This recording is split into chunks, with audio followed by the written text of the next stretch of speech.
Imagine a eternidade, não como uma ideia filosófica, mas como uma realidade física, como pedra, quente, polida por milênios de vento e sol, a pedra que jaz na fundação do mundo. Imagine um rio fluindo não da nascente à foz, mas do passado para o futuro, carregando a própria vida em suas águas. E imagine uma civilização crescendo às margens desse rio, absorvendo essa ideia de eternidade. Isto é o Egito. Mas este não é o Egito que você conhece, com suas estátuas quebradas e tumbas cobertas de areia. Estamos falando de uma época em que não era apenas um reino, era um mundo inteiro. A era do Novo Império, por volta do século XIV a.C. Nessa época, o Egito era o martelo que forjou o universo conhecido à sua própria imagem. O coração deste império pulsa em uma cidade cujo nome ressoava desde os desertos da Líbia até as montanhas de Mitane. Tebas, no dialeto local, era Waset, cidade do cetro. Mas esse nome é modesto demais. Não é uma cidade, é uma declaração dos deuses, feita por mãos humanas. Aproxime-se do templo de Karnak. Suas colunas são mais do que simples suportes para um teto. É uma floresta de pedra, em cuja sombra uma cidade inteira poderia se perder. Cada hieróglifo esculpido nessas paredes não é mera decoração. É uma crônica de poder, um registro de vitórias, uma prece dirigida à eternidade e atendida. Aqui, em meio a nuvens de incenso, os sumos sacerdotes de Amon-Ra, o Deus Criador, o Deus Rei, proclamam a vontade dos céus. E essa vontade é uma só. O Egito é eterno. O faraó é a sua personificação viva. Agora vamos ver até onde se estende a sombra dessas colunas. Vamos seguir para o sul, rio acima, acompanhando o grande rio. Entramos na Núbia, a terra de Cush. Para os egípcios, isso é mais do que apenas terra. É um tesouro. Daqui, de minas escaldantes pelo sol, o ouro flui incessantemente. Ouro para templos, ouro para sarcófagos, ouro para subornar reis estrangeiros e recompensar generais leais. Ao longo do Nilo, como dentes de dragão, erguem-se fortalezas egípcias, Buhen, Semna, Cuma. Suas muralhas têm 5 metros de espessura, são guarnecidas por arqueiros núbios, os atiradores mais mortais do mundo antigo e veteranos egípcios endurecidos pela batalha. Todos os anos, caravanas carregadas de pó de ouro, marfim, ébano, peles de pantera e milhares de escravos partem para o norte, rumo a Tebas. Isso não é comércio, isso é tributo. A Núbia não é uma aliada, é propriedade. Agora vamos olhar para o norte e para o leste. Ásia, o Levante, as terras que os egípcios chamam de Reshenu. Tudo é diferente aqui. Não há um único rio, nenhuma ordem unificada. Aqui, um mosaico de cidades-estado, reinos e tribos. Hititas, Mitane, babilônios, todos olham para o Egito. Alguns com medo, alguns com inveja, alguns com um ódio oculto, mas todos com respeito. Lembremos o faraó guerreiro Tutmés III, 17 campanhas vitoriosas na Ásia.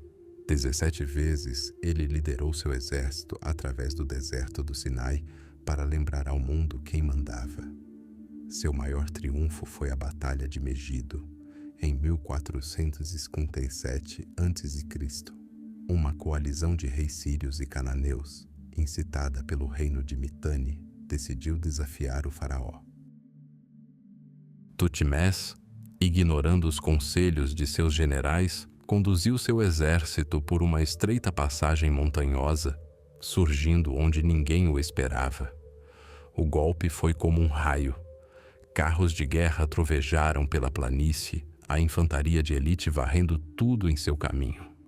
Crônicas falam de 330 príncipes cativos, forçados a rastejar de joelhos até o trono do vencedor. Após Megido, A Ásia permaneceu em silêncio por décadas, mas o império se apoia em algo mais do que espadas. Ele se apoia em ouro e pergaminho. Embaixadores egípcios percorrem as estradas do mundo antigo, levando presentes para outros grandes reis, a quem o faraó, condescendentemente, chama de irmãos. Mas todos conhecem o verdadeiro valor desses presentes. O rei de Mitane pede ouro ao faraó Amenófis III, do qual existe tanta areia no Egito, e em troca envia sua filha para o harém do governante do Nilo. O rei babilônico reclama que o ouro enviado a ele não passou no teste do fogo e, em sua carta seguinte, pede humildemente uma princesa egípcia em casamento. Seu pedido é recusado. As filhas do faraó não se casam com estrangeiros. É indigno delas. Toda essa gigantesca máquina é administrada por um exército de escribas. Sentados de pernas cruzadas em escritórios abafados, eles mantêm o controle de tudo.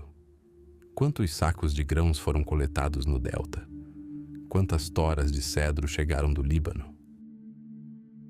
Quanto cobre chegou do Sinai? Quantos jarros de vinho e azeite foram enviados para a guarnição na fronteira hitita? Eles são o sistema nervoso do império. Sem seus papiros, sem seus cálculos precisos, o exército passaria fome, os templos ficariam vazios e o tesouro sem tributos. O faraó senta-se em seu trono dourado em Tebas. Ele é o centro deste universo. Ele é a encarnação do deus Horus. Quando aparece em público, seu brilho, como dizem os poetas da corte, é deslumbrante. Para seus súditos, ele é o garante de Ma'at, a ordem divina e a justiça. Enquanto ele estiver vivo e bem, o Nilo transbordará, a colheita será abundante e os inimigos do Egito tremerão. O sol nasce a cada manhã somente porque o faraó realizou os rituais necessários durante a noite. A própria realidade repousa sobre seu poder. No auge do seu poder, este império não parecia apenas invencível, mas natural, eterno, como a alternância do dia e da noite. Das cataratas do Nilo, no coração da África, às margens do Eufrates, na Mesopotâmia, o nome do Egito era conhecido e temido em toda parte. O sol, iniciando sua jornada no leste, nascia sobre seus domínios asiáticos. Durante o dia queimava sua capital e o vale do Nilo, e ao entardecer, pondo-se atrás do deserto líbio, ainda iluminava suas guarnições mais ocidentais. Um império onde o sol nunca se põe.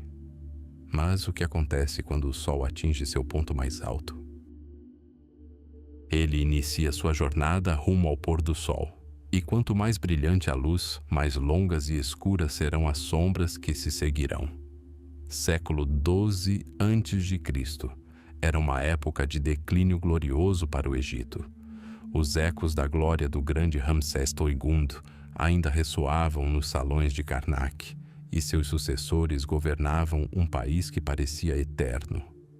O faraó Ramsés III, governante da 20ª dinastia, estava construindo.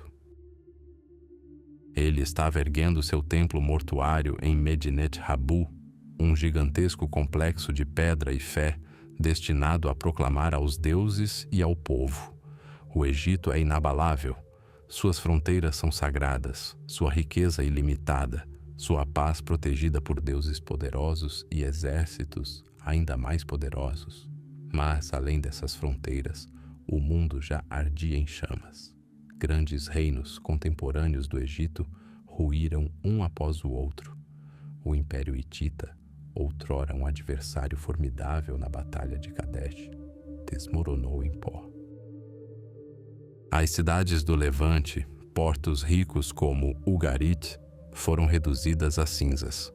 Rotas comerciais que até ontem transportavam caravanas carregadas de cobre e cedro, agora produziam apenas fumaça. O mundo antigo estava envolto em chamas e esse fogo se alastrava. Vinha do norte.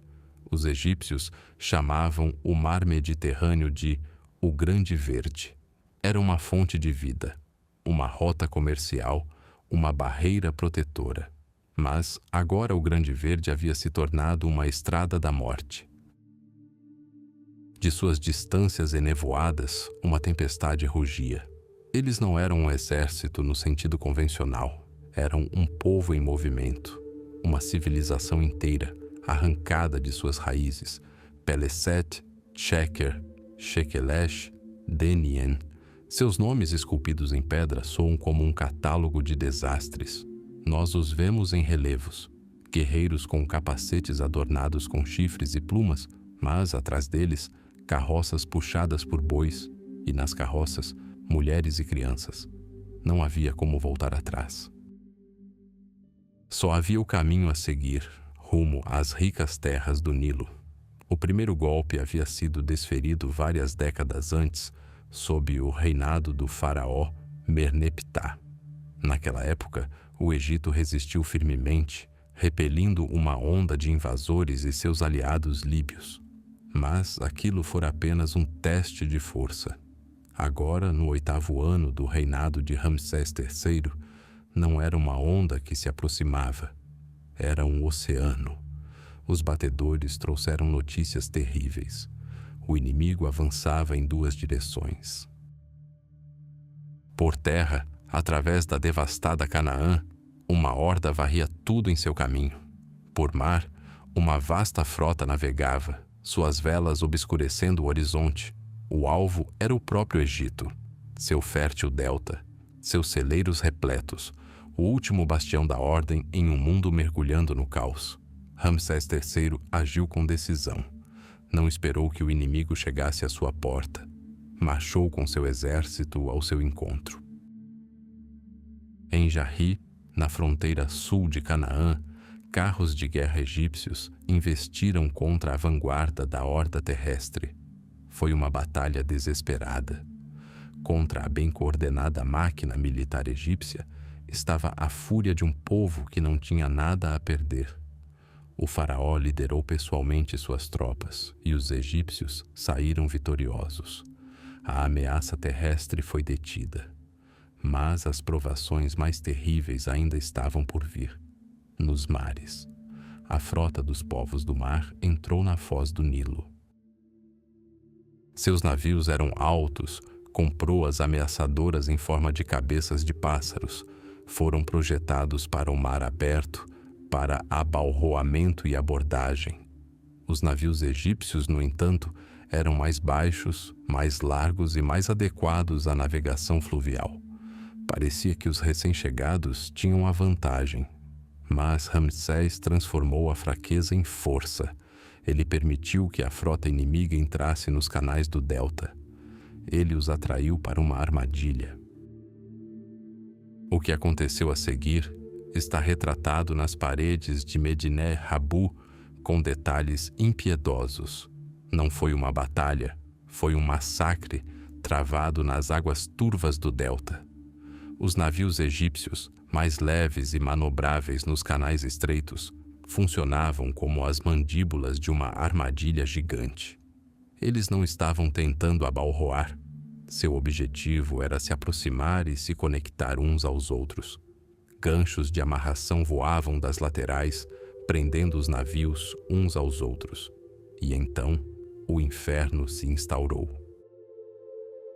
Uma chuva de flechas caiu das margens, onde Ramsés havia posicionado milhares de arqueiros. Elas atingiram os conveses dos navios inimigos, impedindo-os de erguer as proas e transformando a água ao redor em um caldeirão fervente. Os guerreiros dos povos do mar, presos em seus navios, se viram encurralados. Os fuzileiros navais egípcios invadiram seus conveses e o massacre começou. Cobre cortava cobre, gritos se perdiam no fragor da batalha. Os navios estrangeiros, sobrecarregados de guerreiros, emborcaram. Homens com armaduras pesadas caíram na água e afundaram. Aqueles que tentaram nadar até a costa foram recebidos pelas lanças da infantaria egípcia. O Grande Verde ficou vermelho. Ramsés III saiu vitorioso.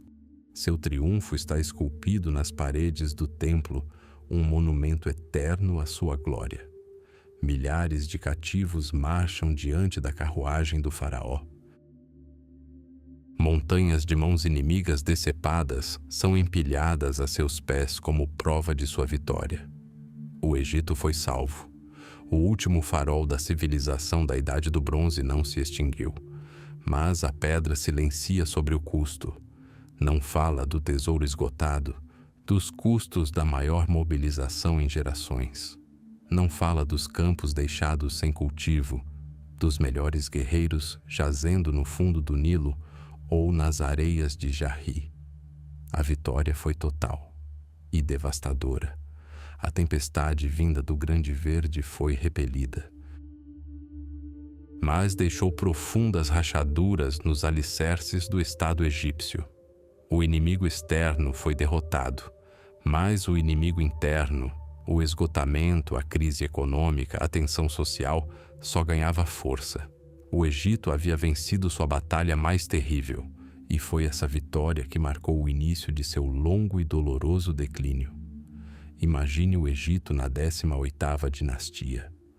O ar de Tebas é denso e doce, com cheiro de lodo do Nilo, incenso e poder, um poder que parecia eterno, esculpido em granito e ouro. No trono não se sentava apenas um rei, um Deus vivo. Horus encarnado, garante de Maat, a ordem e a justiça universais. Sua palavra era a lei do universo. Seu gesto era o movimento das estrelas. Assim foi por milhares de anos. Mas nesta era de ouro, no próprio coração do império, outro poder começou a surgir. Um poder que não usava coroa nem empunhava cetro. Dois poderes, dois sóis em um só céu. O faraó, um Deus vivo na terra. E Amon-Ra, rei dos deuses, cuja morada em Tebas, Karnak, tornou-se o coração do império. Inicialmente era uma simbiose. O faraó construía templos, os sacerdotes rezavam por suas vitórias, mas, gradualmente, o equilíbrio começou a mudar. Imperceptivelmente, como grãos de areia no relógio da eternidade. Cada campanha vitoriosa, cada caravana carregada de despojos da Núbia ou da Síria, apenas os fortalecia. Os faraós, em gratidão a Amon, prodigalizaram seus templos com inúmeros presentes. Tutmés III, o grande conquistador, após suas 17 campanhas, doou toneladas de ouro e prata, milhares de cabeças de gado e centenas de milhares de hectares de terras férteis aos tesouros de Karnak. Os templos de Amon tornaram-se os maiores proprietários de terras do Egito. Possuíam suas próprias frotas, oficinas e minas. Em suas mãos, e não no tesouro do faraó, acumulava-se uma riqueza capaz de financiar exércitos. O sacerdócio de Amon-Ra construiu um império invisível dentro do império dos faraós. O poder deles não era meramente econômico. Ele penetrava mais fundo, até o âmago da visão de mundo egípcia. Os sacerdotes se tornaram mais do que simples servos do Deus. Eles se tornaram a sua voz. O oráculo de Amon em Karnak passou a decidir destinos. A estátua do Deus era carregada em procissões suntuosas e, por meio das sutis manipulações dos sacerdotes, apontava para as pessoas certas, aprovava ou rejeitava decisões. A vontade divina tornou-se um instrumento político. Lembremos da grande faraó Hatshepsut. Para legitimar seu poder sem precedentes, ela não desafiou a tradição. Ela a reescreveu. Com o apoio dos sacerdotes, criou-se uma lenda sobre seu nascimento divino. Não um homem, mas o próprio Amon, disfarçado de seu pai, Tutmés I, desceu sobre a rainha Ahmose e concebeu o futuro governante. As paredes de seu templo mortuário em Deir el-Bahari ainda contam essa história em pedra. Foi uma jogada política brilhante, mas estabeleceu um precedente perigoso. Se Amon podia conceder o trono, então ele também podia tomá-lo. O poder do faraó não era mais absoluto, tornou-se condicional. Dependente do favor de um deus, cuja vontade era interpretada por homens em vestes de linho branco. Durante o reinado de Amenófis III, no auge do poder do novo império, esse sistema dual de poder atingiu seu ápice.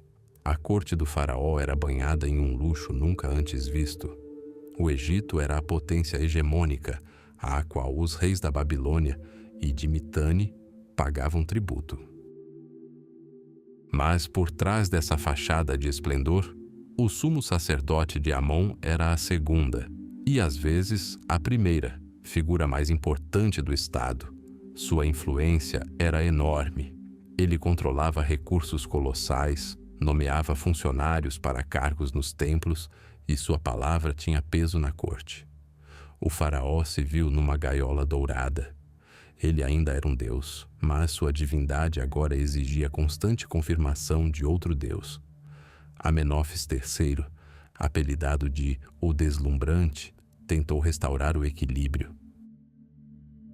Ele começou a promover ativamente o culto de Aton, o disco solar, uma divindade impessoal e onipresente cuja energia dá vida a todas as coisas.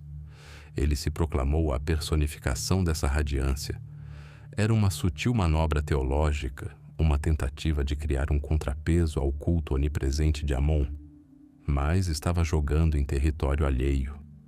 Os sacerdotes de Karnak simplesmente inseriram uma nova ênfase em seu sistema abrangente, declarando Aton uma manifestação do mesmo Amon-Ra.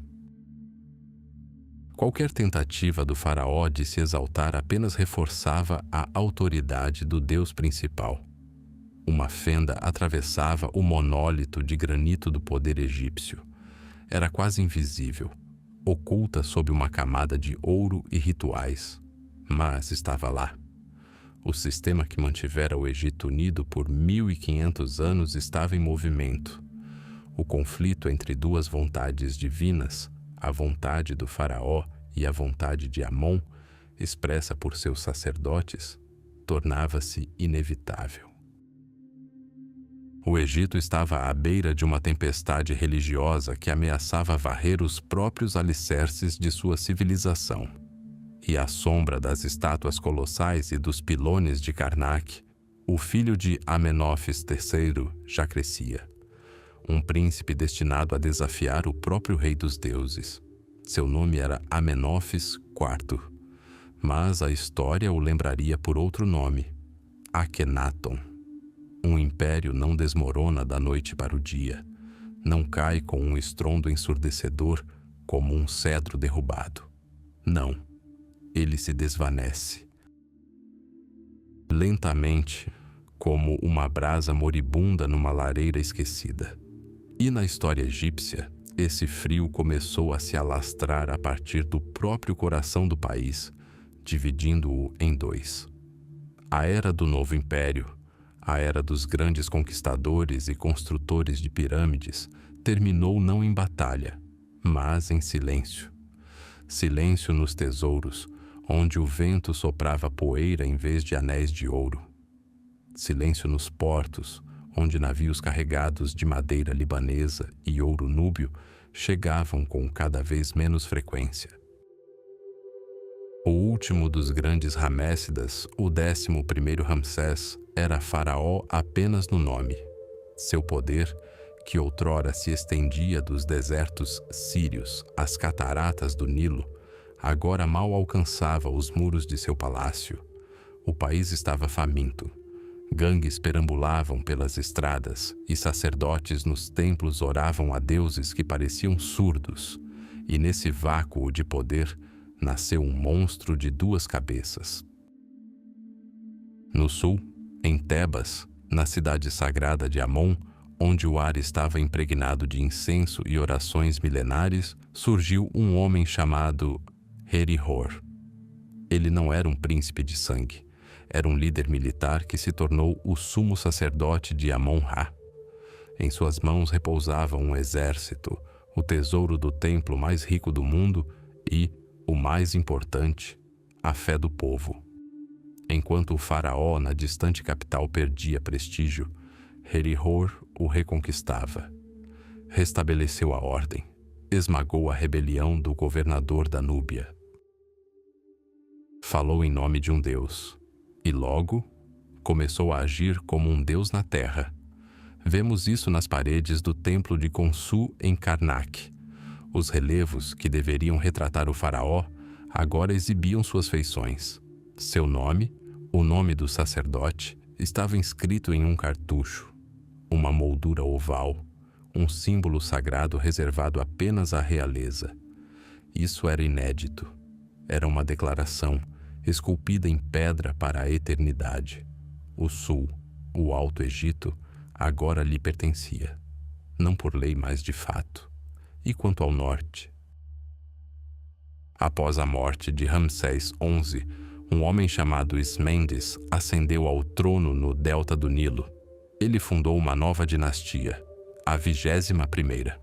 Sua capital era Tanis, uma cidade fantasma construída com pedras retiradas das muralhas da grande capital de Ramsés II.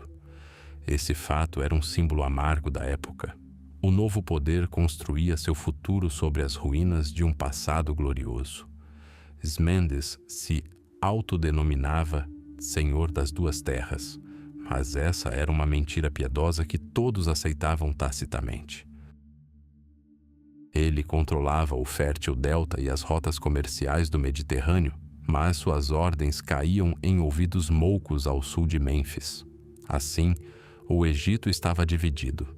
2 governantes, 2 cortes, 2 centros de poder. Mas nos papiros, um só país. Eles não declararam guerra um ao outro. Isso teria sido simples demais, honesto demais. Em vez disso, criaram um sistema frágil e bizarro.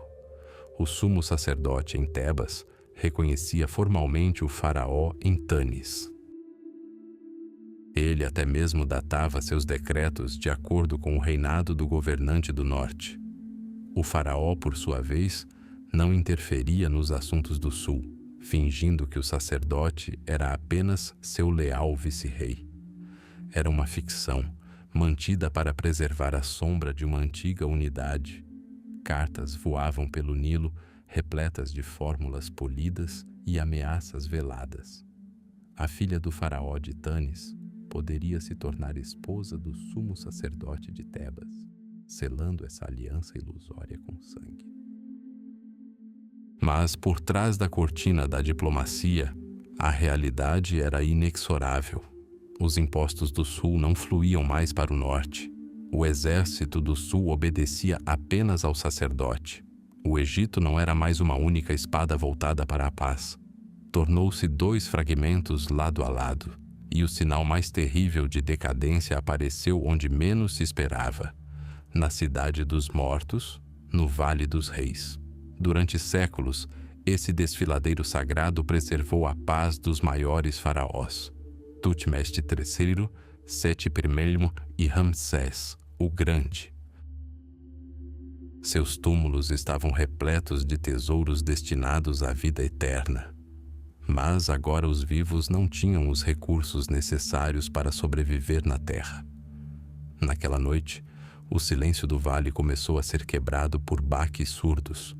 Não eram construtores, eram ladrões. E o pior era que, muitas vezes, eram os próprios funcionários, os próprios sacerdotes, enviados por seus mestres empobrecidos. O tesouro estava vazio. Era preciso encontrar ouro em algum lugar, e eles o roubavam dos reis-deuses mortos. Abriam sarcófagos, arrancavam máscaras de ouro das múmias e quebravam pedras preciosas de amuletos. Conhecemos os relatórios de interrogatório daqueles anos. Sob tortura, as pessoas confessaram como saqueavam túmulos, como dividiam os despojos, como derretiam o ouro sagrado dos faraós em lingotes banais. Eram os estertores de uma civilização que devorava o próprio passado. Finalmente, Os sacerdotes de Tebas perceberam que não podiam proteger seus ancestrais. E então tomaram uma medida desesperada e impensável. À noite, em segredo, abriram os túmulos restantes por conta própria, mas não para saquear, para salvar.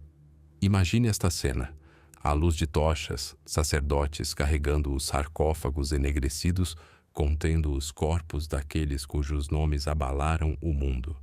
Ramsés, o Grande, conquistador dos hititas. Seti I, cujo túmulo era o ápice da arte. Tutmés III, criador de um império. Reuniram-nos como um pastor reúne um rebanho assustado. Despojaram-nos dos últimos vestígios de tesouro para que não atraíssem ladrões. Envolveram-nos em sudários de linho novos, escreveram seus nomes neles para evitar confusão pela eternidade e os esconderam, todos juntos, em um túmulo secreto, sem nome, escavado na rocha. Os maiores governantes da história agora jaziam amontoados, como plebeus em uma vala comum. Foi um ato de piedade desesperada, mas também foi uma sentença de morte. Um Estado que não consegue nem proteger seus deuses mortos deixa de ser um Estado. A terra dos dois reinos tornou-se novamente a terra de dois reinos, mas desta vez para valer. E essa fraqueza interna, essa fissura que atravessava o próprio coração do Egito, estava agora sendo observada atentamente do oeste e do sul. Os chefes líbios e os reis núbios não viam dois governantes em dois tronos. Viam uma única terra, pronta para ser conquistada. A queda estava apenas começando. Enquanto o Egito, grandioso e antigo, desmoronava, sua alma morria. Ao norte, no pantanoso delta, pequenos reis, chefes líbios com nomes egípcios, disputavam pedaços de terra fértil, construíram palácios de papelão e se autodenominavam faraós, mas seu poder não se estendia além das sombras de seus próprios muros. Os templos caíram em ruínas. Os hieróglifos nas paredes, que narravam as glórias de Tutmés e Ramsés, foram cobertos pela poeira do esquecimento. Os deuses eram invocados em vão e os rituais se tornaram meras formalidades. A chama da civilização, que ardia há 3.000 anos, tornou-se uma brasa moribunda, pronta para ser extinta pelos ventos do caos. Mas bem ao sul, além das corredeiras intransponíveis do Nilo, na terra de Cush, essa chama não foi simplesmente mantida acesa. Ela foi avivada. Lá na Núbia, vivia um povo cujos ancestrais haviam sido vassalos, discípulos e, por vezes, escravos do Egito durante séculos. Eles absorveram a cultura egípcia tão profundamente que ela se tornou sua. Adoravam Amon de Tebas com uma ferocidade e pureza há muito esquecidas no próprio Egito. Seus reis usavam coroas duplas sobre a pele escura, escreviam em hieróglifos e construíram pirâmides, pequenas, de lados íngremes, mas repletas da mesma fé na vida eterna. E olhavam para o norte, para a agonia de sua pátria espiritual, com dor e desprezo. Viam mais do que uma simples crise política. Viam um sacrilégio. E então, eles chegaram. Em 728 a.C., um exército marchou do sul. Era liderado pelo rei Pianki, ou Pi, como os historiadores o chamam. Ele não se considerava um conquistador. Era um instrumento do deus Amon, sua encarnação terrena, vindo para restaurar a ordem na casa profanada de seu pai. Sua marcha para o norte não era uma guerra, mas uma cruzada sagrada. Em sua estela da vitória, uma gigantesca pedra de granito, ele descreveu cada passo em detalhes. Não se vangloriou dos inimigos mortos. Escreveu com raiva sobre como os reis do delta deixaram seus melhores cavalos morrerem de fome. Para Pi, Um criador de cavalos apaixonado, essa foi a prova final de sua insignificância. As cidades se renderam a ele uma após a outra, mas Tebas, a antiga capital, não se rendeu. Abriu seus portões. Os sacerdotes de Amon saíram para saudar seu verdadeiro governante, o salvador da Núbia. Para eles ele não era um estranho, mas o faraó há muito esperado. A batalha decisiva se desenrolou por Mênfis, a antiga cidade de muralhas brancas, o coração do Baixo Egito. Parecia inexpugnável, mas Piye era mais do que um fanático, era um estrategista brilhante. Ele percebeu que as muralhas eram altas apenas no lado voltado para a terra. Na margem do rio, onde os navios atracavam junto às casas, a cidade era vulnerável. Reunindo todos os barcos que conseguiu encontrar, ordenou um ataque ao porto. Guerreiros núbios, como panteras, escalaram os mastros dos navios capturados e subiram nos telhados das casas. Mênfis caiu em um único dia. E aqui Piye mostrou quem ele realmente era. Ele não cometeu massacres. Ele não incendiou a cidade. Primeiro foi ao templo do deus Ptah para se purificar e oferecer sacrifícios.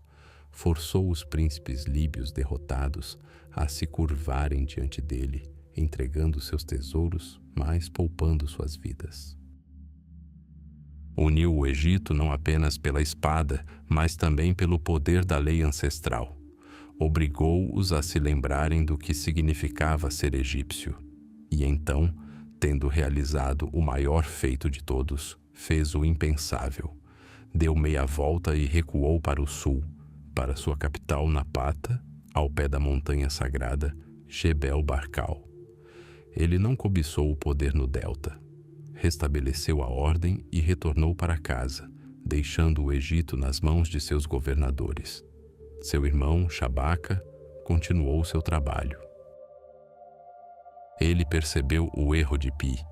Para governar o Egito, era preciso viver no Egito. Shabaca mudou a capital para Mênfis e fundou a 25ª dinastia, a dinastia dos faraós negros. E assim começou o renascimento. Não se tratava apenas de uma mudança de poder.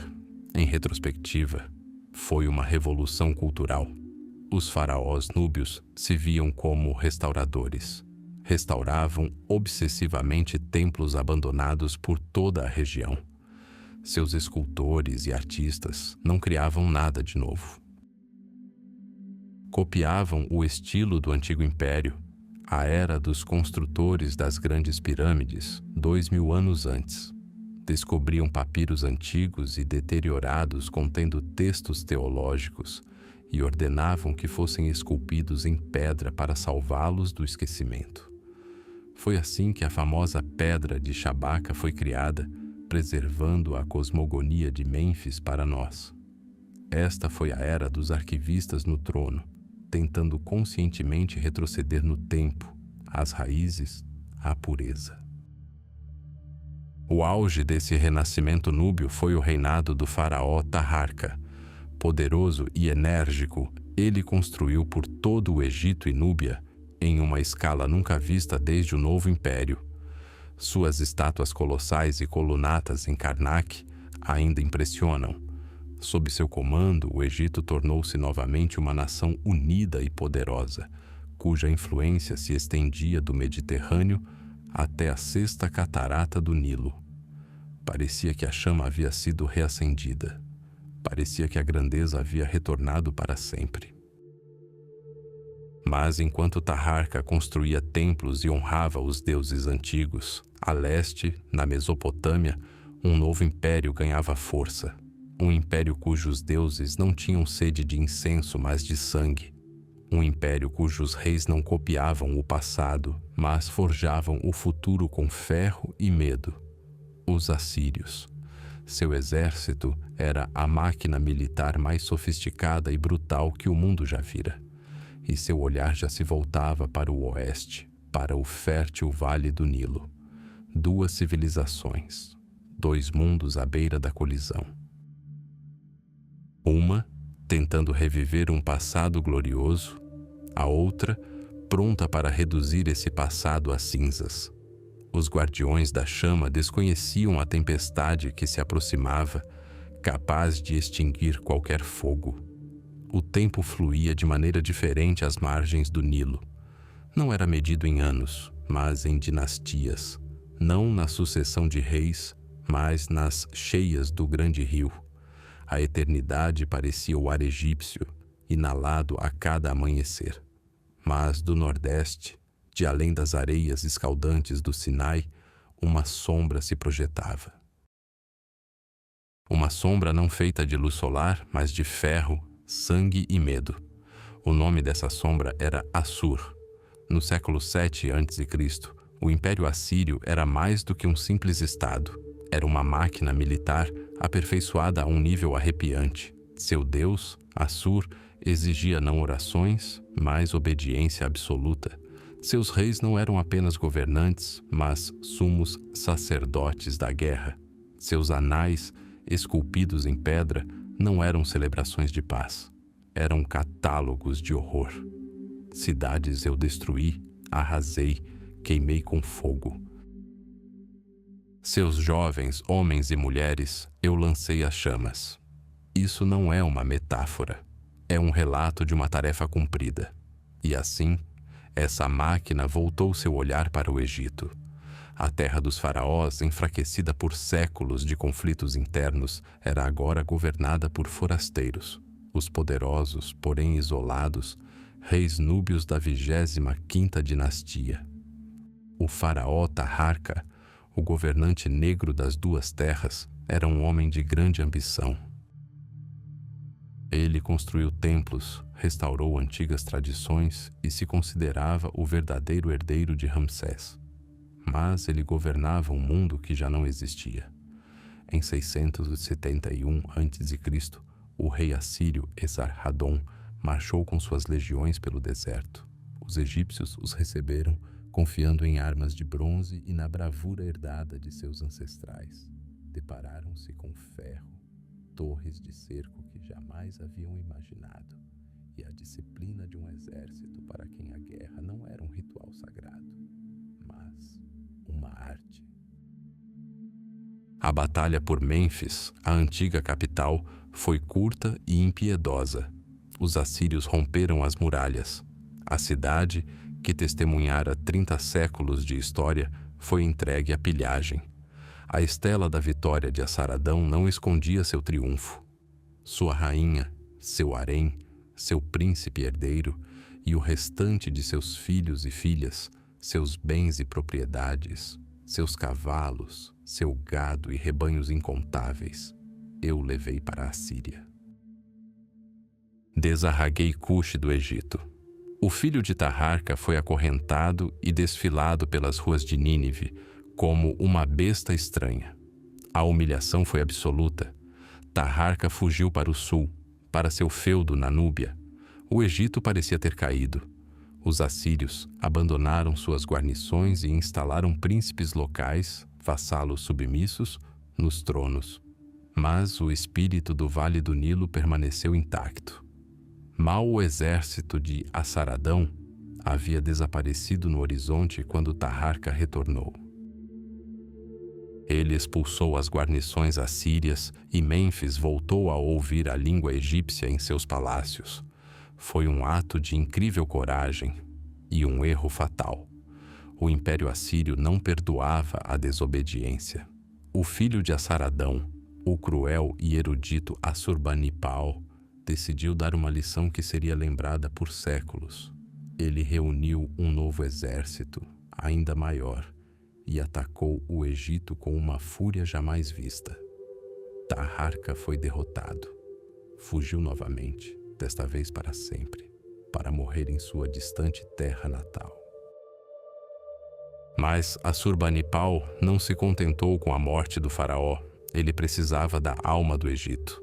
E ele foi para Tebas. Tebas, ou Uazet, como os egípcios a chamavam, a cidade das 100 portas, o centro sagrado do culto a Amon-Ra, rei dos deuses. Seus complexos de templos em Karnak e Luxor foram o coração religioso da civilização por 1500 anos. O ouro acumulado por gerações de faraós cobria seus obeliscos e muralhas. Perturbar a paz de Tebas era mais do que sacrilégio. Era impensável. Em 664 a.C., o impensável aconteceu. Soldados assírios invadiram os recintos sagrados, não se limitaram a saquear, destruíram a própria ideia de eternidade, arrancaram placas de ouro dos pilares, quebraram estátuas de deuses e pilharam tesouros lendários. Dezenas de milhares de artesãos, escribas e sacerdotes foram levados como escravos. Tudo o que podia ser levado foi levado. Tudo o que não podia foi destruído. Assurbanipal vangloriou-se. Conquistei toda esta cidade com a ajuda de Assur e Ishtar. Prata, ouro, pedras preciosas. Levei um butim incontável. A notícia da queda de Tebas repercutiu por todo o Oriente Médio. Até mesmo o profeta bíblico Naum, prevendo a queda da própria Nínive, fez alusão a essa catástrofe. Acaso você é melhor do que Noamon, Tebas, que estava entre rios, cercada por águas? Contudo, ele também foi enviado para o exílio, para o cativeiro. Se Tebas caiu, qualquer um poderia cair. Os assírios haviam partido. Seu colossal império estava demasiado disperso para conter o distante Egito para sempre. Mas deixaram para trás uma terra arrasada e um espírito abatido. Tebas jamais se recuperou desse golpe. Perdeu sua glória para sempre, tornando-se uma sombra do que fora. A sombra de Assur pairou sobre o Egito. Não era simplesmente a sombra da derrota militar. Era a sombra da constatação, a constatação de que seus deuses não eram onipotentes, de que suas fronteiras não eram invioláveis, de que sua civilização, aparentemente eterna como as estrelas sobre o deserto, era vulnerável. Pela primeira vez em 3.000 anos, o Egito não era o senhor do seu próprio destino, mas meramente uma província no jogo de outrem, uma peça num tabuleiro onde as regras eram ditadas por outros. A Era de Ouro havia acabado para sempre. Pela frente, jaziam séculos de luta pela sobrevivência, uma luta que o Egito jamais estaria destinado a vencer. Ano 34 a.C., Alexandria. O ar está denso e perfumado com o aroma do incenso, misturado à brisa salgada do Mediterrâneo. No centro do vasto ginásio banhado de sol, sobre um alto estrado de prata, erguem-se 2 tronos dourados. Em um deles, vestido com as vestes do deus Dionísio, está Marco Antônio, governante da metade oriental do mundo romano. No outro, com as vestes reluzentes da deusa Ísis, está Cleópatra VII, a última rainha da dinastia ptolomaica. Isto não é apenas teatro, é um desafio. A seus pés, em tronos inferiores, sentam-se seus filhos.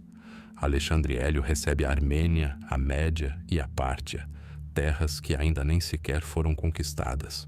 Sua irmã gêmea, Cleópatra Selene, recebe a Cirenaica e a Líbia. E o caçula, Ptolomeu Filadelfo, com apenas 6 anos, tem a Síria e a Cilícia prometidas. Mas o golpe principal é desferido no próprio coração de Roma. Cesarião, filho de Cleópatra e Caio Júlio César, é proclamado o verdadeiro herdeiro do ditador. Ele é declarado rei dos reis e sua mãe, rainha dos reis. A notícia desse evento, chamado de Doações de Alexandria, chegou a Roma mais rápido do que qualquer navio.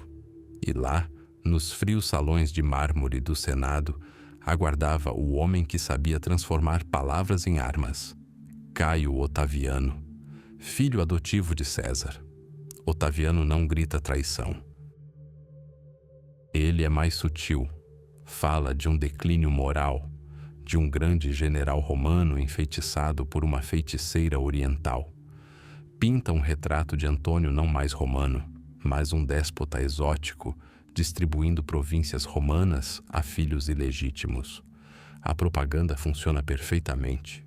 Os romanos, cansados de décadas de guerra civil, não querem uma nova batalha pelo poder, mas uma guerra contra uma rainha estrangeira que ousou humilhar Roma e reivindicar sua herança. Isso é uma questão completamente diferente. O clímax chega com a jogada brilhante e implacável de Otaviano. Ele invade o Templo de Vesta e toma à força o testamento de Marco Antônio.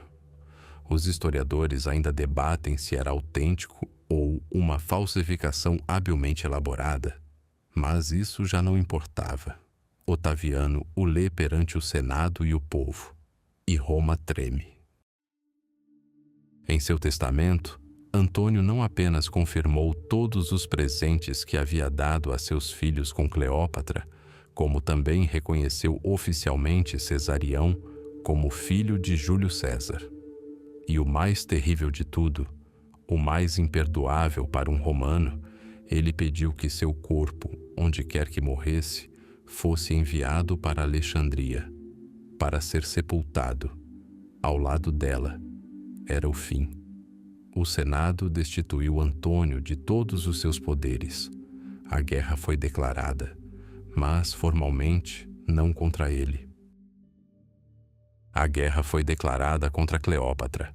Uma astuta manobra política transformou o último rival de Otaviano, de cônsul romano, em um mero lacaio da rainha inimiga.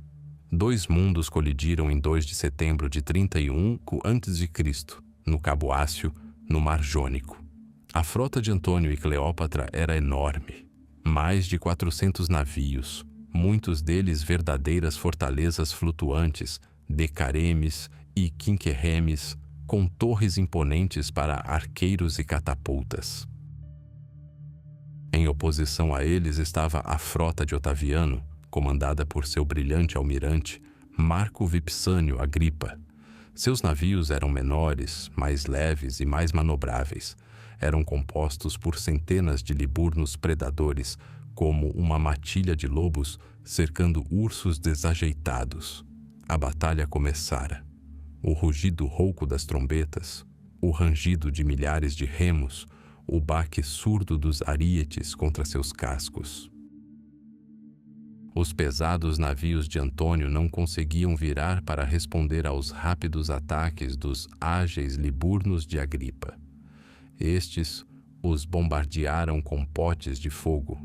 Tentaram abordá-los, mas a batalha chegara a um sangrento impasse. Horas se passaram. O sol se punha, pintando o mar com a cor de sangue derramado. E naquele instante, o impensável aconteceu.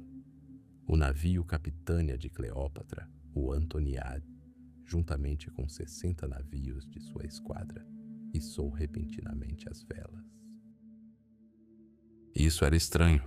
No calor do combate corpo a corpo, as velas não eram usadas. Tendo rompido a linha de batalha, a frota egípcia disparou para o mar, para longe da batalha. O que era aquilo? Uma fuga premeditada? Um pânico repentino? Antônio, ao presenciar tal ato, cometeu um erro que seus legionários jamais lhe perdoariam pelo resto da vida. Ele, seu comandante, seu ídolo, abandonou tudo. Trocou o navio almirante por uma veloz penteira e partiu em perseguição ao navio de sua rainha.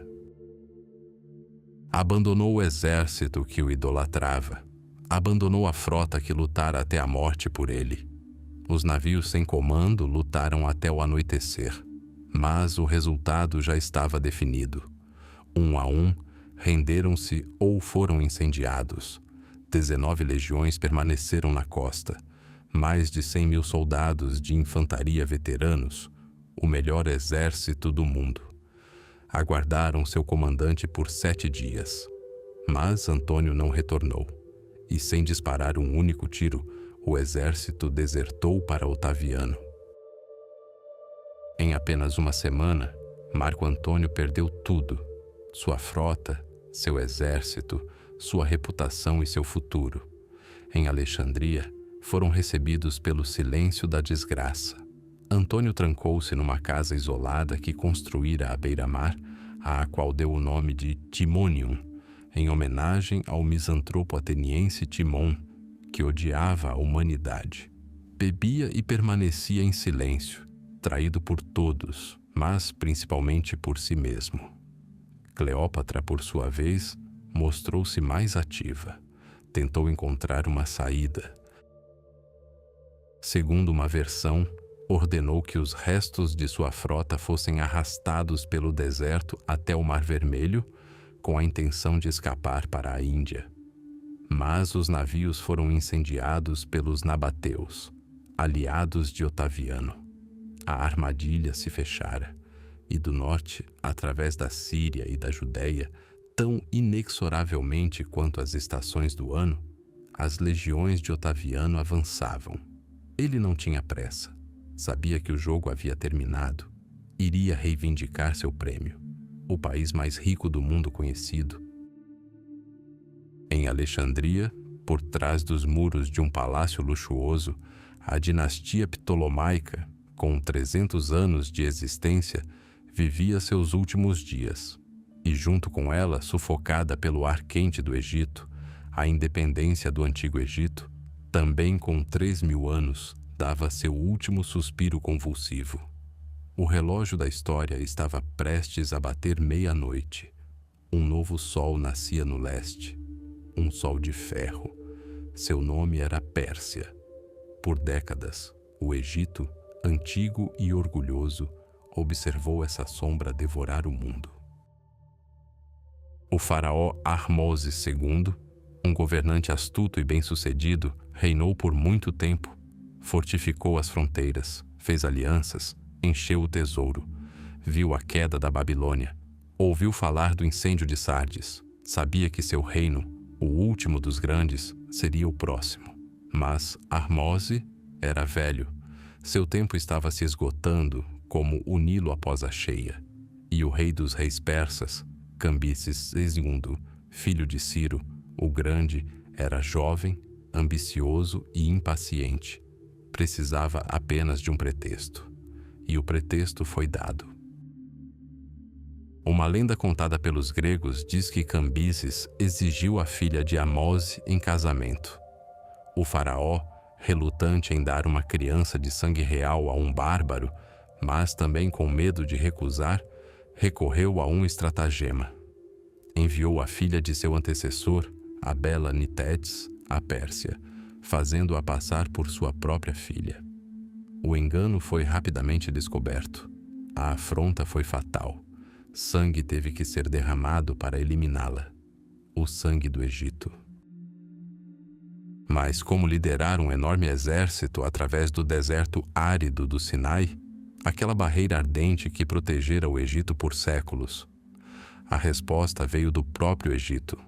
Seu nome era Fanes de Halicarnasso, um mercenário grego, um dos melhores generais a serviço do faraó. Astuto, cruel e ressentido com seu mestre, ele fugiu do Egito, levando consigo todos os seus segredos militares. Conhecia as trilhas, sabia o tamanho das guarnições e, mais importante, sabia como atravessar o deserto. Fanes fez um acordo com as tribos nômades árabes. Dezenas de milhares de odres de água, escondidos nas areias, aguardavam o exército persa. A traição de um homem abriu caminho para centenas de milhares de invasores.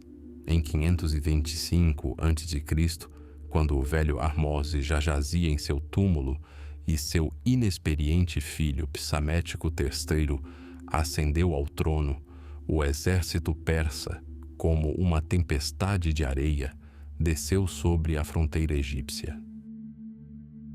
Nos muros da fortaleza fronteiriça de Pelúsio, a chave para todo o delta do Nilo, as duas forças se enfrentaram em uma batalha decisiva. Os egípcios, lutando por sua terra, seus deuses e 1000 anos de história, lutaram desesperadamente. Seus copés de bronze encontraram o aço persa. Carros de guerra correram pela areia que já começava a ficar vermelha de sangue. E então, Cambises desencadeou uma arma mais terrível que a espada. Ele conhecia a profunda reverência dos egípcios pelos animais, especialmente os gatos, sagrados para a deusa Bastet. Sob seu comando, os guerreiros persas pintaram gatos em seus escudos. Além disso, na vanguarda, carregavam gatos, ibis e cães vivos. Todas essas criaturas cuja morte era considerada o pecado mais grave no Egito. Os arqueiros egípcios abaixaram seus arcos. Os lanceiros recuaram.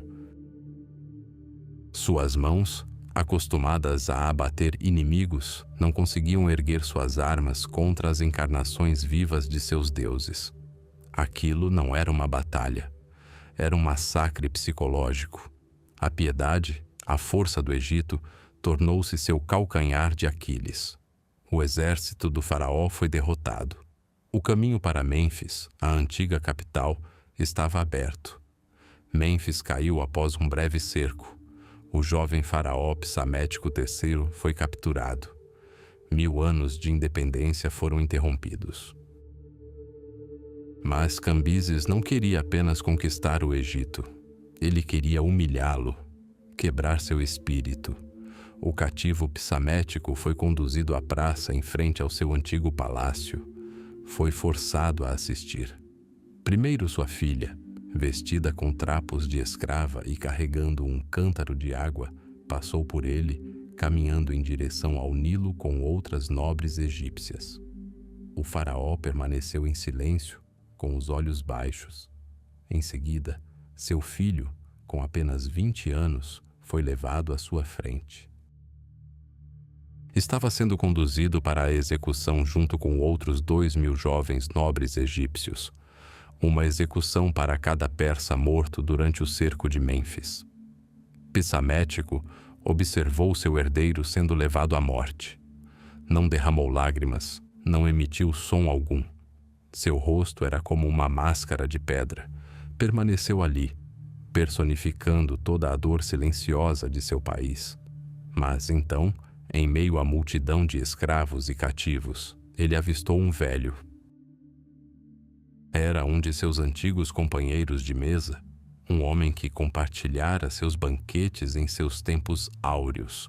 Agora, sem um tostão, ele implorava esmolas aos soldados persas. E naquele instante, o faraó desabou. Gritou, bateu na própria cabeça e chorou como nunca antes, testemunhando a humilhação de sua filha e a morte de seu filho. Quando o atônito Cambises lhe perguntou o porquê, Psamético respondeu que a dor de sua família era grande demais para lágrimas, mas o sofrimento de seu amigo, reduzido à pobreza na velhice, era mais do que ele podia suportar. Até os persas se comoveram. Mas a piedade não mudou o destino. Cambises proclamou-se faraó, assumiu títulos reais e coroou-se com a dupla coroa do Alto e do Baixo Egito. Mas era uma farsa. Ele era um forasteiro, um conquistador. Dizem que, num acesso de fúria, invadiu o templo onde os egípcios veneravam o touro sagrado Apis, a encarnação viva do deus Ptah, e o apunhalou na coxa. A morte do animal sagrado pelas mãos do novo faraó tornou-se um sinal para os egípcios. Os deuses lhes haviam virado as costas. O cetro foi quebrado. O fio invisível que uniu os deuses, o faraó e a terra do Egito por 3000 anos, foi cortado pelo aço persa. Daquele momento em diante, o Vale do Nilo seria governado não por um deus vivo, mas por um sátrapa, o vice-rei de um distante rei dos reis. A Era de Ouro permaneceu nos túmulos dos ancestrais. Uma longa e interminável era de dominação estrangeira teve início. O antigo mundo do Egito não morreu da noite para o dia. Começou a sufocar lentamente sob o jugo de um novo senhor. Era o ano de 332 a.C. A sombra da Pérsia pairava sobre o Egito, a antiga terra dos faraós, havia 2 séculos. O grande império, que outrora ditava sua vontade ao mundo, fora reduzido a uma satrapia, uma província cuja riqueza fluía para o leste, em direção a Susa e Persépolis. Os governantes persas não compreendiam nem honravam as crenças do Vale do Nilo. Seus deuses eram estranhos, seus decretos um fardo e seus soldados escravos. Os templos, cujas pedras lembravam Ramsés e Tutmés, permaneciam em silencioso reprovação. Sacerdotes de vestes brancas realizavam rituais ancestrais, mas suas orações eram repletas de expectativa. Expectativa de mudança, prenunciada em vagas profecias. Aguardavam um libertador, e ele veio. Não do sul, da Núbia, nem das profundezas do próprio Egito. Veio do norte, do grande Mar Verde, como os egípcios chamavam o Mediterrâneo. Seu nome passou de boca em boca, acumulando lendas mesmo antes de suas sandálias tocarem a areia egípcia. Iskandar. Essa era a pronúncia oriental de Alexandre. O jovem rei macedônio, discípulo de Aristóteles, que em um tempo ínfimo esmagou a grandeza da Pérsia em 2 batalhas monumentais. A notícia de sua vitória em Isso se espalhou mais rápido que caravanas. Depois, Tiro caiu, após um brutal cerco de 7 meses. Gaza caiu. O poder persa no Levante desmoronou. Agora sua frota controlava a costa e seu exército estava posicionado nos portões orientais do Egito, na fortaleza de Pelúsio. O sátrapa persa Masacos, encarregado do Egito, enfrentou uma escolha que dificilmente poderia ser considerada uma escolha. Sua guarnição era fraca. A população local odiava os persas e estava pronta para se revoltar a qualquer momento. E contra ele marchava um exército experiente em batalha, liderado por um comandante já considerado invencível. Masacus não quis arriscar. Quando as falanges macedônias se aproximaram de Pelúsio, os portões da cidade se abriram sem que um único tiro fosse disparado. O Egito não foi conquistado, foi rendido. A jornada de Alexandre até Mênfis, a antiga capital, transformou-se em uma procissão triunfal. Os egípcios saíram de suas aldeias e alinharam-se nas ruas. Eles não viam invasores estrangeiros, enxergavam aqueles guerreiros revestidos de bronze como libertadores. Enxergavam uma força capaz de esmagar seus opressores. Em Mênfis, Alexandre foi recebido não com medo, mas com júbilo, e ali o jovem rei demonstrou que não era apenas um grande guerreiro, mas também um político brilhante. Ele não agiu como um senhor. Em vez disso, realizou um ato que instantaneamente cativou os corações e as mentes dos egípcios. Foi ao templo de Ptah e ofereceu sacrifícios aos deuses egípcios. E, mais importante, prestou homenagem ao sagrado touro Apis, a personificação viva do deus. Para os egípcios, isso foi um sinal. Eles se lembravam de como o rei persa Cambises, após conquistar seu país, havia matado o antigo Apis em um acesso de fúria, cometendo um sacrilégio impensável. Este macedônio, este Iskander, respeitava sua fé. Ele compreendia que a alma do Egito residia em seus templos, seus deuses, suas tradições milenares. Os sacerdotes o proclamaram faraó, o sucessor das antigas dinastias. Mas isso não bastava para Alexandre. Ele precisava de algo mais do que o reconhecimento dos homens. Precisava da sanção dos próprios deuses, e partiu em busca dela. Seu destino, o oásis de Siwa, perdido no impiedoso deserto da Líbia. Um lugar remoto, quase mítico, lar de um dos oráculos mais reverenciados do mundo antigo, o Oráculo de Amon. Os gregos por muito tempo identificaram o Amon egípcio com seu deus supremo, Zeus. Receber a bênção de Zeus Amon significava obter o direito divino de governar o mundo. A jornada era mortalmente perigosa. 500 quilômetros de areia escaldante onde o horizonte tremia em meio à névoa e os poços eram raros e incertos. Lendas que nasceram depois contariam sobre os milagres que acompanharam essa campanha. De uma chuva repentina que salvou o exército da sede, de 2 corvos que guiaram o exército, mostrando o caminho verdadeiro através do mar de areia. Finalmente, chegaram a uma ilha verdejante no deserto, o oásis de Siwa. Ali, num templo adornado com colunas, o sumo sacerdote de Amon os aguardava. O procedimento era rigoroso. Somente o próprio rei, sem comitiva e sem armas, podia entrar no Santo dos Santos. Alexandre adentrou a penumbra do antigo santuário. Não sabemos ao certo o que perguntou ao oráculo, mas a resposta, ou melhor, a saudação do sacerdote, mudou tudo. O sacerdote dirigiu-se a ele em grego truncado. Segundo uma versão, ele pretendia dizer ó pai de On, que significa ó meu filho ou ó meu filho, mas em vez disso disse ó pai Dios, ó filho de Deus. Um deslize casual ou uma manobra diplomática astuta de um sacerdote dizendo o que um visitante poderoso queria ouvir? Não importa. Alexandre ouviu o que precisava. Ele saiu do templo não mais simplesmente como o rei da Macedônia e o faraó do Egito. Ele saiu como o filho de Zeus Amon. Seu poder agora era de origem celestial, não terrena. Essa notícia se espalhou por todo o Egito e por todo o mundo grego, fortalecendo seu status místico. Ao retornar do deserto, ele tomou uma decisão que determinaria o destino do Egito pelos séculos seguintes. Na costa do Mediterrâneo, em uma localização estratégica entre o mar e o lago Mareotis, ele desenhou na areia, com uma lança, o plano para uma nova cidade.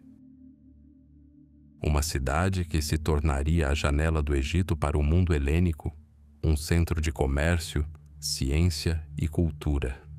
Deu-lhe o próprio nome, Alexandria. Assim, sem uma única batalha, sem derramamento de sangue, a civilização mais antiga do mundo encontrou um novo governante. O Egito se libertou do jugo persa apenas para assumir o jugo macedônio. A profecia se cumpriu. O Salvador havia chegado, mas ele trouxe consigo não o renascimento do antigo, e sim o nascimento de um novo mundo. Um mundo no qual a língua e a cultura gregas se fundiriam com a sabedoria milenar do Vale do Nilo. A era dos faraós finalmente chegara ao fim. A era helenística começara e sua capital, seu coração brilhante, seria Alexandria, uma cidade nascida pela vontade do Filho de Deus. No ano 34 a.C., nos degraus ensolarados do ginásio de Alexandria, o ato final de uma grande peça teatral estava sendo encenado. Era mais do que uma cerimônia. Era um desafio a Roma. Marco Antônio, triunfante, general, amante, estava diante de uma multidão em delírio. Mas ele não estava vestido como um cônsul romano. Usava as vestes do deus grego Dionísio, púrpura, entrelaçadas com Hera. Ao seu lado, em um trono de ouro puro, imponente acima do seu, estava ela, Cleópatra VII. Ela era mais do que apenas uma rainha. Naquele dia, ela era a deusa Ísis, mãe de todas as coisas, vestida com suas vestes sagradas. O ar estava denso com o aroma de incenso e o suor de milhares. Diante de tronos dourados estavam seus filhos, Alexandre Hélio, com as vestes de um rei armênio, sua irmã gêmea, Cleópatra Selene, e o caçula, Ptolomeu Filadelfo, vestido como um monarca macedônio, o sucessor dos grandes conquistadores. E então vieram as palavras que soariam o dobre de finados para toda uma era. Antônio, com sua voz estrondosa de general, proclamou Cesarião, filho de Cleópatra e do falecido Caio Júlio César, o verdadeiro herdeiro do grande ditador. Declarou-o Rei dos Reis. e então dividiu o Oriente como se fosse seu próprio pedaço de bolo. Aos seus filhos com Cleópatra concedeu reinos: Armênia, Média, Pártia, Síria, Fenícia, terras que Roma considerava suas, ou aquelas que ainda precisava conquistar. Não se tratava de meros presentes, era a criação de um novo império helenístico, centrado não em Roma, às margens do Tibre, mas aqui, na brilhante Alexandria, às margens do Nilo. Cleópatra, a nova Ísis, seria sua governante suprema, e seus filhos, uma nova dinastia que eclipsaria todas as anteriores.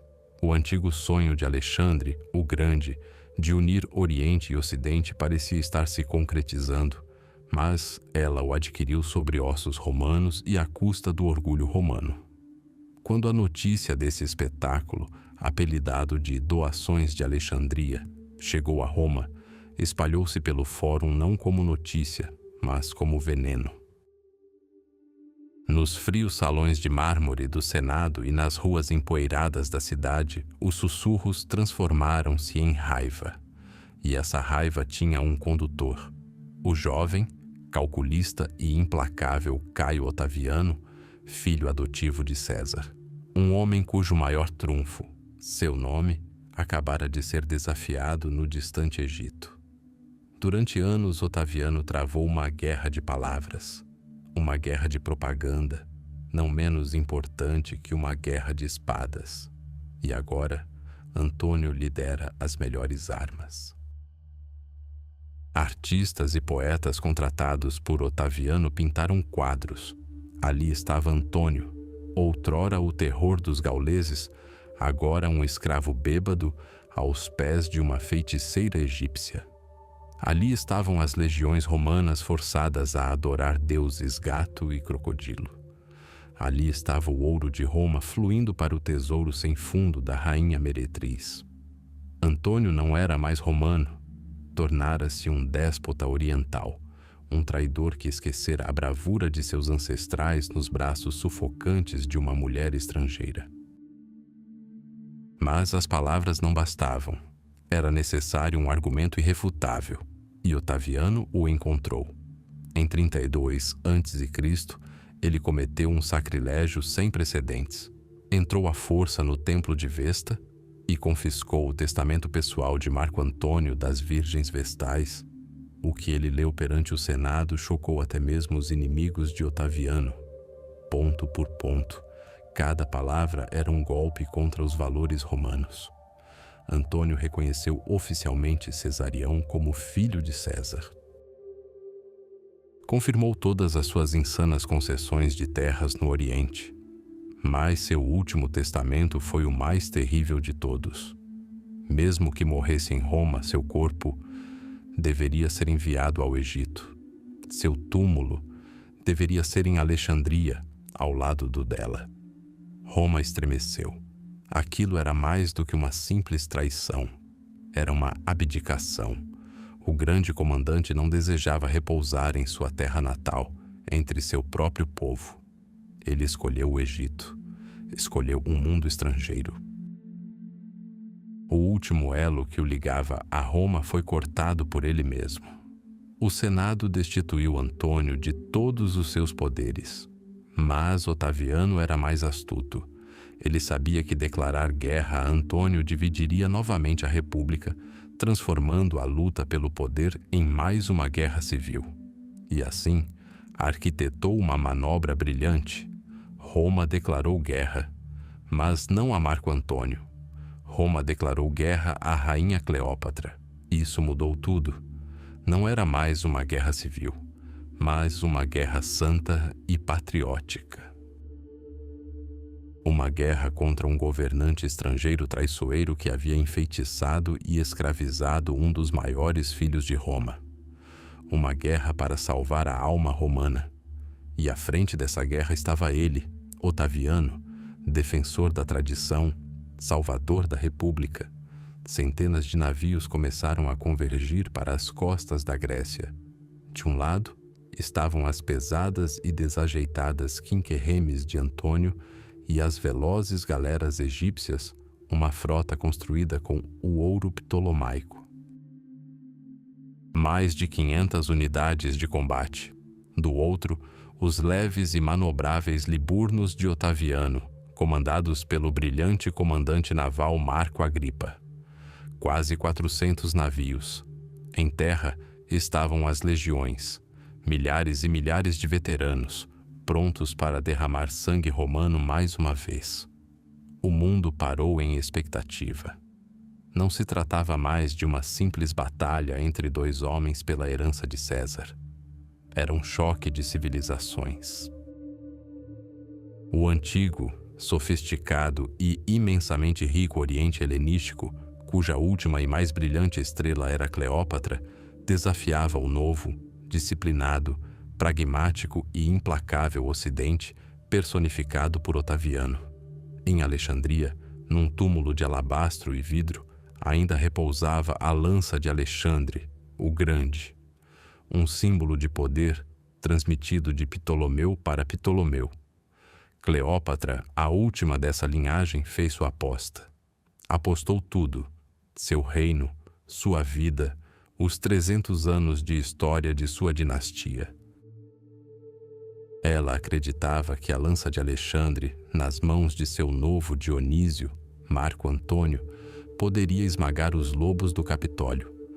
Mas ela não sabia que a lança já havia perdido o fio, e os lobos haviam se tornado uma única matilha implacável, seguindo seu líder, cujo nome logo se tornaria sinônimo da palavra imperador.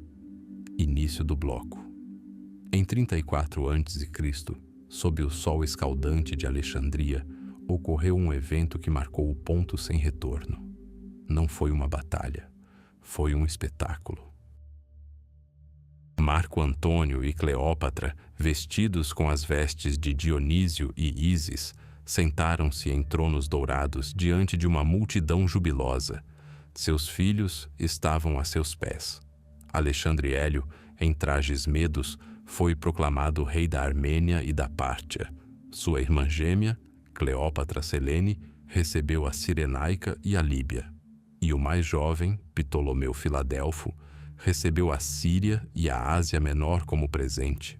Mas o golpe mais duro não foi desferido contra o Mapa Mundi, e sim contra o coração de Roma. Cesarião, filho de Cleópatra e, como ela alegava, filho de Caio Júlio César, foi declarado Rei dos Reis, o verdadeiro herdeiro do ditador. Em Roma, essas palavras ecoaram como um trovão. Para Otaviano, filho adotivo de César, isso era mais do que um simples insulto. Era um desafio ao seu direito de governar, ao seu próprio nome. A serpente que Roma acalentara em seu seio já não escondia seu veneno. A guerra começara, mas até então sem o choque de espadas. Era uma guerra de pergaminhos e rumores, uma guerra travada nas ruas e na cúria do Senado. Chegavam histórias de Alexandria sobre um general romano perdido no amor, sobre um triunviro que trocara uma coroa de louros pelo diadema de um déspota oriental.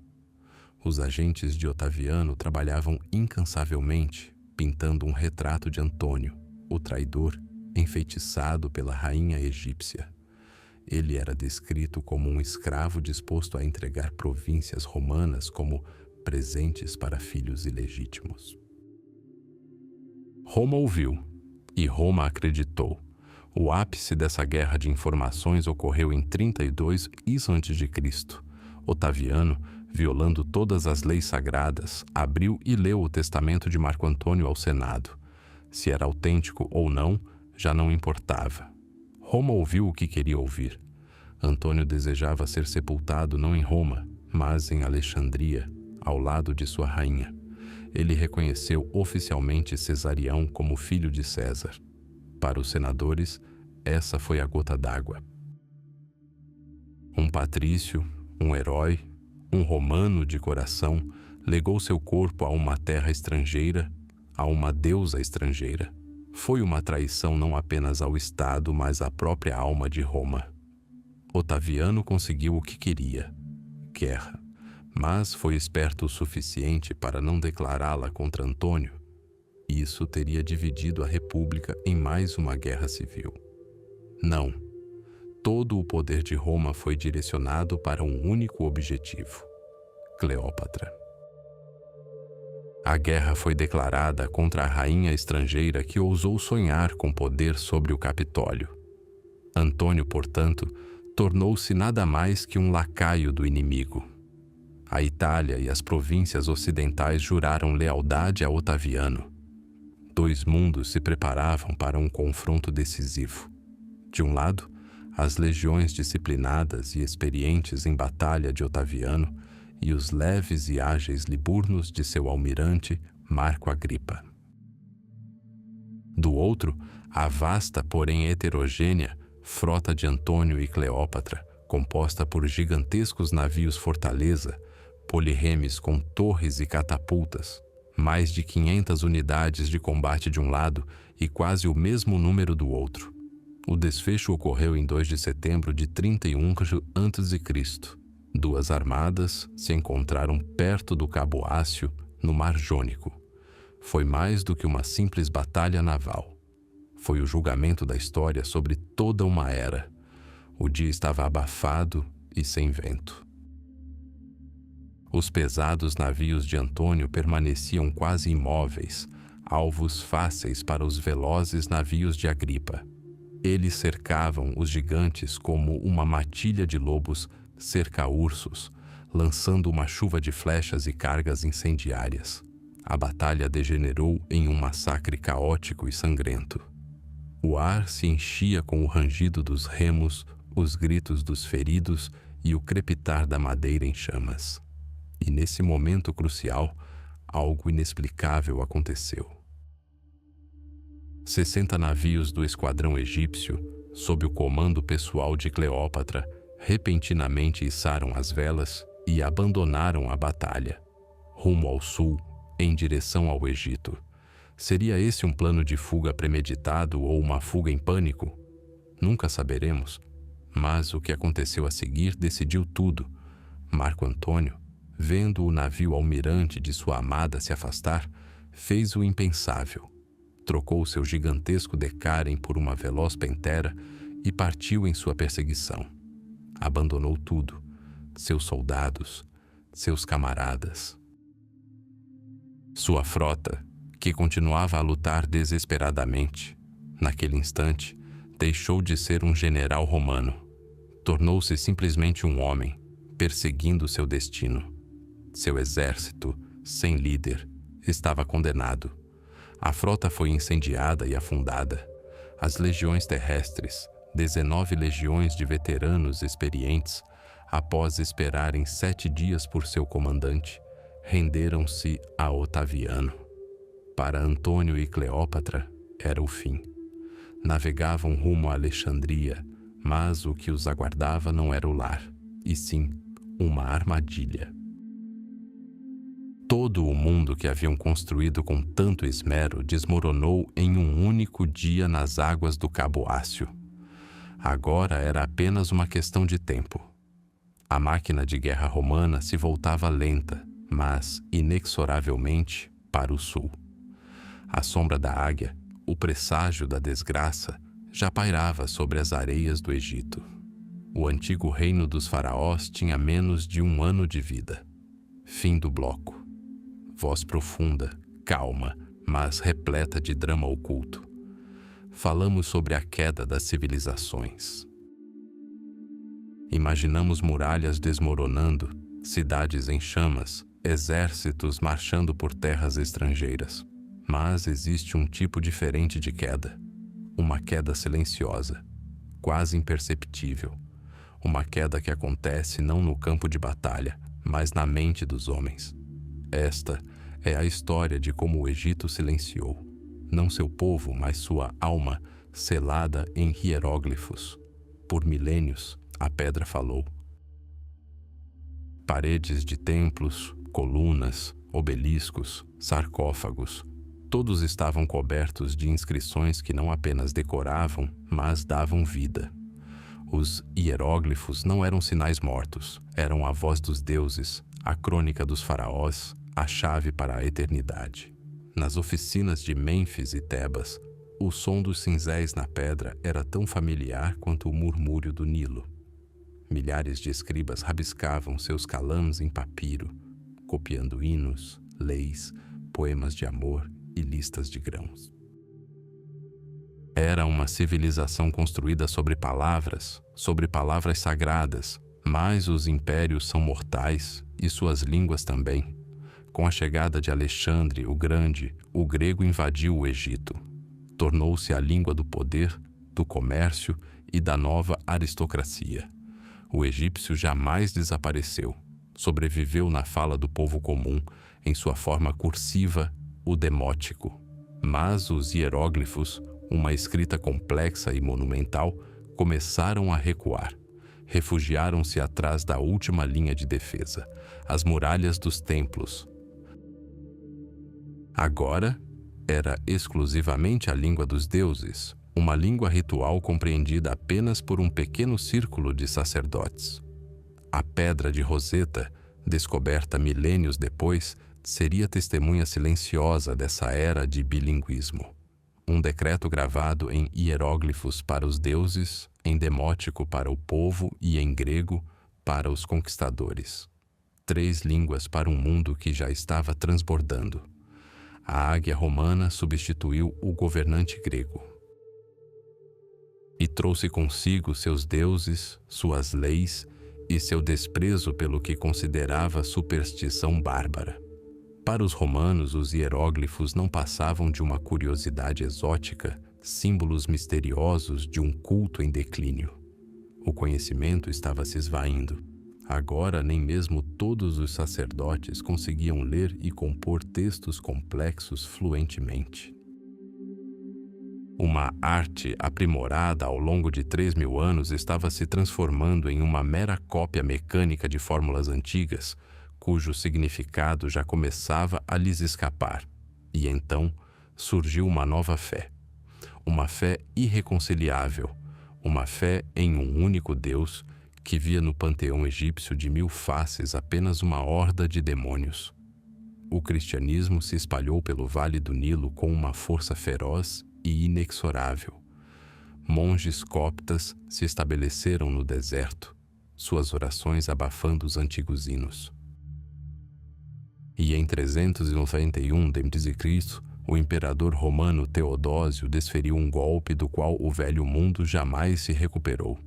Ele promulgou um decreto fechando todos os templos pagãos do império. Imagine este dia. O grandioso templo de Karnak, uma floresta de 134 colunas gigantescas, subitamente silência. Os sacerdotes são banidos. Os fogos sagrados são extintos. Os pátios do templo, onde ladainhas ressoaram por séculos, agora são varridos apenas pelo vento, que levanta poeira e fragmentos de textos sagrados. As escolas de escribas, onde os filhos aprendiam a arte das palavras divinas com seus pais, são fechadas para sempre. A linhagem de sucessão, que remonta às dinastias mais antigas, é quebrada, da noite para o dia. Mas uma ilha, um templo, continuou a resistir. Era Philae, o último reduto da deusa Ísis. Ali, na fronteira sul do Egito, longe da agitação da capital, a antiga fé ainda persistia. Peregrinos ainda vinham até ali, e ali, sacerdotes ainda esculpiam símbolos sagrados nas paredes. Faziam isso com o desespero de um povo que sabe que seu mundo está morrendo. Assim, na parede do portão de Adriano, no complexo do Templo de Filas, um homem chamado Nesmetaque, sacerdote de Ísis, deixou sua última inscrição hieroglífica datada. Não era um grande decreto real. Era um grafite modesto, um grito do coração. Ele esculpiu uma imagem do deus Mandulis e escreveu ao lado que a fizera para toda a eternidade. A data, 24 de agosto de 394, o aniversário de Osíris. Esta foi a última vez que os hieróglifos falaram oficialmente. O cinzel final, que em um instante cessaria para sempre. Quase 60 anos depois, no ano de 452, aqui em Philae, a última inscrição em escrita demótica seria gravada. E então, silêncio. O golpe final veio sob o imperador Justiniano. Por volta de 537, ele ordenou o fechamento do templo de Ísis. Os últimos sacerdotes foram presos e as estátuas dos deuses foram levadas para Constantinopla. O templo foi convertido na igreja de Santo Estevão. Cruzes foram esculpidas nos rostos dos antigos deuses. E então, o conhecimento morreu. Completamente. Passaram-se apenas algumas gerações e ninguém em todo o planeta conseguia decifrar o que estava escrito em todos os monumentos do Egito. Milhares de quilômetros de papiro, milhões de hieróglifos nas paredes de tumbas e templos tornaram-se um padrão silencioso. Os egípcios, descendentes dos construtores das pirâmides, olhavam para os escritos de seus ancestrais e viam neles apenas rabiscos mágicos. O filósofo Horácio, no século V, tentou compilar um dicionário de hieróglifos, mas sua obra é um monumento trágico ao esquecimento. Ele acreditava que os hieróglifos eram uma escrita simbólica e alegórica, e lhes atribuiu interpretações fantasiosas que nada tinham a ver com a realidade. Ele viu um ganso e escreveu que significava filho, porque os gansos são os pais mais carinhosos. A chave se perdeu. Um grande silêncio se abateu sobre o Egito. Durou quase 1500 anos. Por 1500 anos o Egito permaneceu sob o sol, guardando seus segredos indecifráveis. Sua história estava trancada e a chave se desfez em pó. A queda de uma civilização não se resume a pedras se desfazendo. Trata-se de pedras que deixam de falar. Quando a voz do mundo inteiro se cala, substituída por um longo e ensurdecedor silêncio. Um silêncio que só será quebrado pelos tiros dos soldados de Napoleão e pelo gênio de Champollion, que